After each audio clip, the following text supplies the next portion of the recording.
guys, it's Bidakit. Welcome back.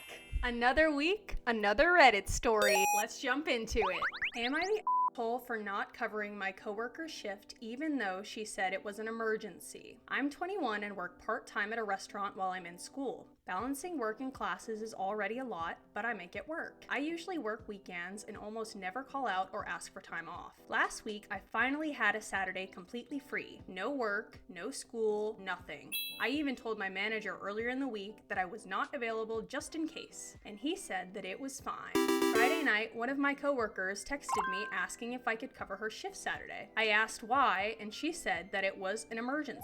I asked if it was family or medical, not details, and she just said personal stuff.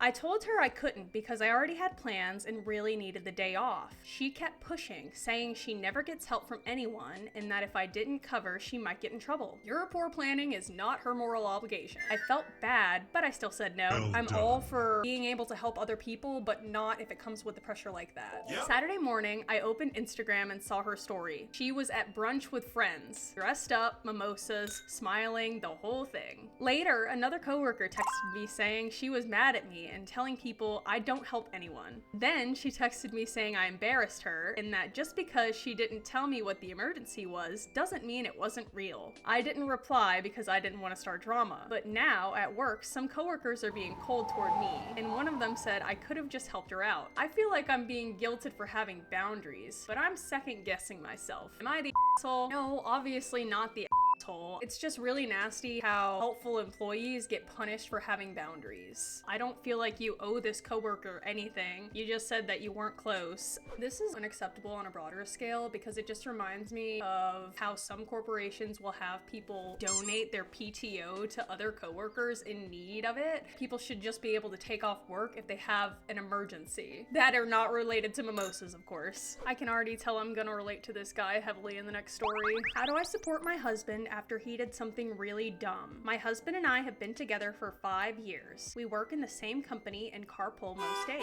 My husband has a habit of setting his laptop on top of my car when we leave work. I've asked him many times to stop and get a case. Almost once a week, he panics because he thinks he left it on the car, but it's usually in the back seat or on his desk. This time, though, it actually happened. When we got home, he couldn't find his laptop. I told him it was probably still at work, but the next morning, security checked the cameras and confirmed we drove off with it on the roof.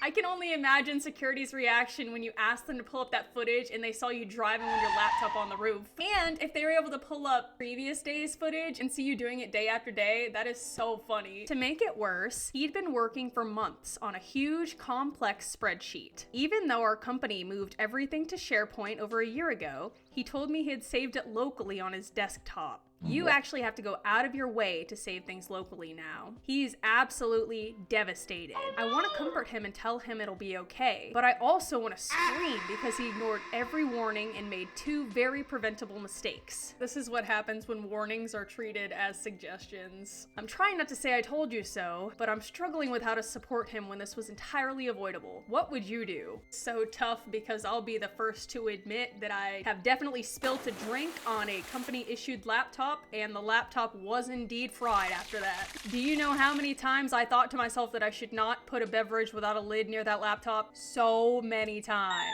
So maybe I'm not the best person to give advice on this. I really have empathy for him, but I also understand the wife's frustration if she told him 1,000,001 times to take the laptop off the damn roof and he didn't listen. I would say that she needs to have a firm but comforting conversation with him, in my opinion. Now you guys are gonna have to tell the company I'm feeling a little bit anxious for you. This is the perfect display of emotional labor in a relationship. Unfortunately, the wife carried the labor of telling the husband over and over, hey, please take the laptop off of the car, and he did not listen. Am I the asshole for not selling my wrestling tickets to attend my brother's girlfriend's rescheduled baby shower? I'm 29 and the oldest of 3 siblings. My mom and younger sister live with me. My brother moved out recently. I bought tickets for a wrestling pay-per-view on February 28th and planned to go with my sister. The baby shower was originally scheduled for the first weekend of March, which worked for everyone. Recently, it was moved to the same day as the event, even though they knew we already had plans. My brother is about to serve 20 days in jail. Whoa, sorry, what?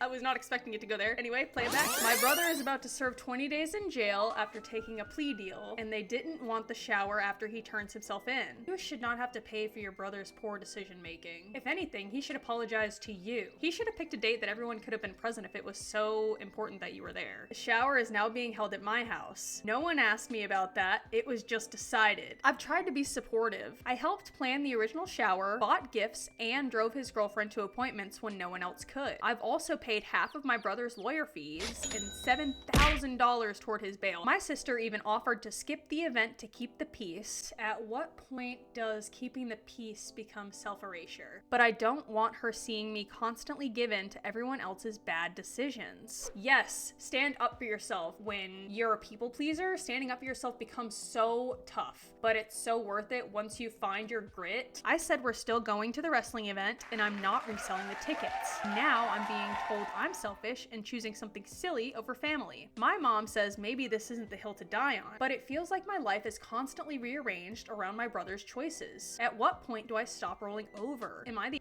asshole? I feel like this perfectly exemplifies oldest daughter syndrome, which is where eldest daughters feel a sense of overwhelming responsibility to take care of everyone in the family, to keep the peace and keep everyone content. Then, aside from saving your own self-esteem, you want to model boundaries for your siblings, so you have to fight this internal battle of wanting love from your parent but also setting boundaries with them.